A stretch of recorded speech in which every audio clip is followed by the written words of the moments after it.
Hello बच्चों। कैसे हो आप लोग? उम्मीद है बहुत अच्छे होगे, है ना? अच्छे हो तभी तो यहाँ पे आए हो ना देखने के लिए। चलिए, एग्जाम का बहुत टेंशन है ना।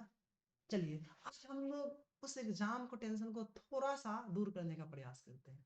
जैसा कि आप लोग को दिख रहा है यहाँ पे सामने, चैप्टर का नाम क्या है? क्वाड्रेटिक इक्वेशन, जिसको हम लोग द्विघात समीकरण बोलते हैं। ठीक है, class 10th। To D point हम लोग को रिवीजन करना है। टू डी पॉइंट का मतलब समझ रहे हैं ना? नहीं समझ में आ रहा है तो अभी समझ में आ जाए। तो चलिए हम लोग देखते हैं क्या पढ़ना है। तो देखिए, क्वाड्रेटिक इक्वेशन में याद रखिएगा, सबसे पहले क्वाड्रेटिक इक्वेशन का फॉर्म क्या होता है? तो याद रखिएगा A X square plus B X plus C equal to 0। जहां पे x क्या है? वेरिएबल है। आप लोग को याद आ रहा है ए बी सी ये सब क्या है? एक रियल नंबर है ना? रियल नंबर टू टाइप्स का होता है, आप लोगों को पता है ना? एक होता है आप लोगों का रेशनल और एक होता है इरेशनल। वो फिर हम लोग रिवीजन करेंगे, रेशनल इरेशनल जान लेंगे। फाइनली आप लोगों को ये समझ में आ गया। अब यहाँ याद रखना है आप लोगों को क्या, कि यहाँ जो ये क्वाड्रेटिक इक्वेशन है, ये क्वाड्रेटिक इक्वेशन क्यों हुआ? क्योंकि इसका जो डिग्री होता है वो 2 होता है। डिग्री कितना होता है? 2 होता है।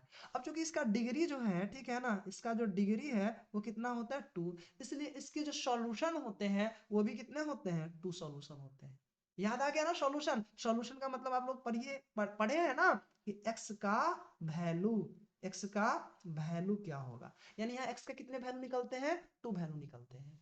जब हम लोग एक्स का वैल्यू निकालने की बात करते हैं तो आप लोग को याद होगा, सर हमेशा तो एक्स का वैल्यू निकलता नहीं है, कभी तो इमेजिनरी रूट्स भी आते हैं ना। रूट्स जान रहे हैं ना? यहाँ जो एक्स का वैल्यू होता है उसी को रूट बोलते हैं। हाँ सर, आप लोग को सब पता होगा, ठीक है, यही ना बोल रहे हैं। चलिए, तो हम लोग यहाँ पे जब बात करते हैं रूट्स का, तो याद करिए रूट्स निकालने के लिए सबसे पहले हम लोग क्या करते थे? डिस्क्रिमिनांट निकालते थे। क्या निकालते थे? डिस्क्रिमिनांट, जिसका फॉर्मूला क्या था? याद करिए, बी स्क्वायर माइनस 4ac। तो याद रखिएगा डिस्क्रिमिनांट का फॉर्मूला क्या होता है? B square minus 4ac। अब जब हम लोग डिस्क्रिमिनांट निकालते थे यानी डी निकालते थे, तो 3 केस बनता था। कितना केस बनता था? 3 केस। हो सकता था कि जो होता था ना, कि डी जो है वो कितना आ जाए? 0 आ जाए। या ये भी होता था कि जो डी है ना वो 0 से बड़ा आ जाए, है ना, मोर देन। या ये भी होता था कभी कभी कि जो डी है ना वो 0 से लेस देन आ जाए। यही ना होता है, याद आ रहा है ना? तो आप लोग बताइए, जब डी 0 से बड़ा होता है और जब डी 0 के इक्वल होता है, तो इस दोनों केस में क्या होता है? इस केस में क्या होता है? रूट्स निकलते हैं। इस केस में भी रूट्स निकलते हैं। और रूट्स को हम लोग क्या बोलते हैं? Real roots. क्योंकि निकल रहे हैं, रियल तो फाइंड आउट, रियल है तभी तो फाइंड आउट कर रहे हैं ना। और यहाँ पे जो कि डी का वैल्यू 0 आया, तो यहाँ जो रूट्स निकलता है हम जानते हैं कि इसका 2 रूट्स निकलता है और दोनों रूट्स क्या होता है? इक्वल होता है। यानी पहला यदि 1/2 आया तो दूसरा भी क्या आता था? 1/2। यानी यहाँ जब डी इक्वल टू 0 आए तो रूट्स क्या होता है? रियल एंड इक्वल होता है। याद आ गया? बहुत अच्छे। लेकिन सर आप लोग यही ना बोलेगा कि सर जब डी का वैल्यू क्या होता था? 0 से मोर आता था, है ना, यानी कि बड़ा आता था। जिससे जैसे मान लेते हैं डी निकाले, आ गया 2, तो ये क्या है? डी का वैल्यू 0 से, तो ये जो डी है मतलब जो यहाँ पे, एक मिनट, यहाँ पे हम लोग क्या बोले थे कि डी का वैल्यू कितना आया? मान लेते हैं 2। तो ये जो 2 है वो क्या है? 0 से तो मोर है ना। तो इस केस में हम लोग बोले थे कि रूट्स तो रियल है, लेकिन इसमें क्या होता है? 2 डिस्टिंक्ट रूट निकलते हैं। क्या होते हैं?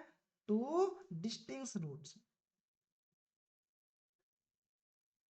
यानी रूट्स रियल तो होते हैं बट इक्वल नहीं होते हैं। लेकिन वही डी जो है क्या होता है? लेस देन 0 होता है। इसमें रूट्स होता ही नहीं है, यानी इसमें no roots, no real roots. Roots तो निकलते थे, है ना, लेकिन रियल नहीं होते, तो नो रियल रूट्स।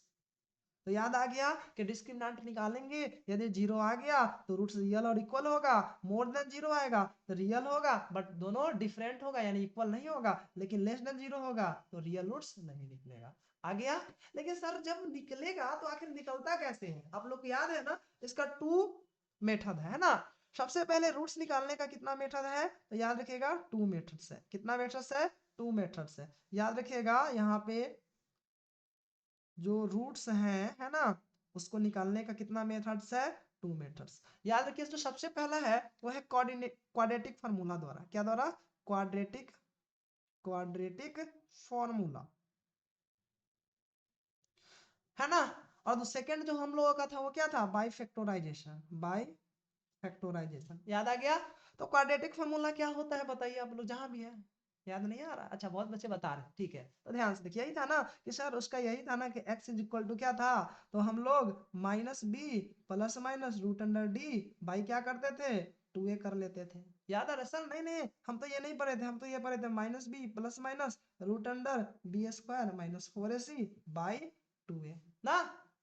लेकिन बताइए बुआ, यहाँ भी हम बोले हैं ना जो बी स्क्वायर माइनस 4ac इसको डी बोलते हैं। हाँ हाँ याद आ गया ना, चलिए ठीक है। तो इस तरह से क्वाड्रेटिक फार्मूला में हम लोग क्या करते हैं, वैल्यू डालते हैं ए बी सी का और हम लोग को रूट्स निकल मिल जाता है। एक आता है पॉजिटिव करके और एक आता है निगेटिव ऐसे करके। अब इसका मतलब नहीं कि एक पॉजिटिव आएगा एक निगेटिव आएगा, हो सकता है ना, कि दोनों पॉजिटिव हो, एक पॉजिटिव हो एक निगेटिव हो, है ना, या दोनों के दोनों निगेटिव हो, बट रूट्स क्या होंगे इसके अकॉर्डिंग निकलेंगे। यदि जीरो है डी तो इक्वल होंगे और मोर देन है जीरो से तो डिस्टिंक्ट होंगे, ठीक है ना, मतलब इक्वल नहीं होंगे। तो इस तरह से आप लोगों को ये फॉर्मूला भी याद हो गया ना।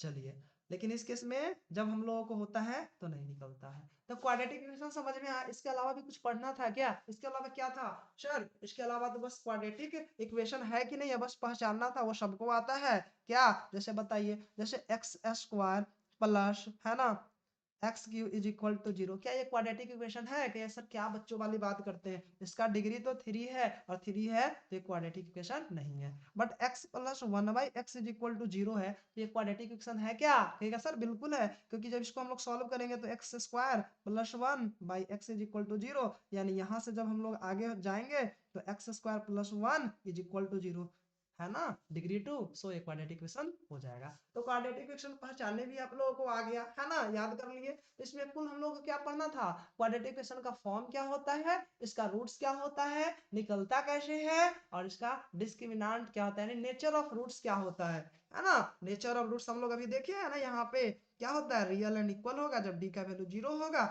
रियल और इक्वल नहीं होगा जब डी मोर देन जीरो होगा, नो रियल रूट्स होगा यानी कि जब डी जीरो से लेस होगा यानी निगेटिव होगा। और हम लोग रूट्स निकालने का फॉर्मूला भी पढ़ लिए, क्वाड्रेटिक फॉर्मूला एक बार फिर लिखते हैं, है ना, आप लोग जहां भी हैं बताइए क्या होता है, x is equal to minus B plus minus root under D by क्या होता है 2a होता है। और एक होता है फैक्टराइजेशन, और फैक्टराइजेशन में आप लोग जानते हैं कि यदि हम लोग का फॉर्म है X square plus B X plus C is equal to zero, तो हम लोग क्या करते थे, इस चीज को ही ना ब्रेक डाउन करते थे, और ब्रेक डाउन करने के बाद हम लोग क्या करते थे, फिर फैक्टराइज करते थे और फाइनली हम लोग को रूट्स मिल जाता था। बहुत सारे बच्चों को इसमें प्रॉब्लम भी होता था ना, तो आपको क्या करना है, इसका अच्छे से प्रैक्टिस कर लेना है। लेकिन फॉर्मूला तो यही था, बताइए इससे अलग कोई था क्या क्वाड्रेटिक इक्वेशन में, नहीं ना, समझ में आ गया। फॉर्मूला क्या होता है क्वाड्रेटिक, नेचर ऑफ रूट्स क्या होता है ना, फैक्टराइजेशन में जो फैक्टराइजेशन मेथड है उससे रूट्स निकालना, और उसके बाद बस यही तो है ना। चलिए सबको समझ में आ गया, अच्छा लग रहा है ना, ठीक है। और ऐसे यदि आपको चैप्टर को रिवीजन कराना है तो नेक्स्ट और आएगा वीडियो, इसको देख लीजिए, ठीक है, ओके बाय।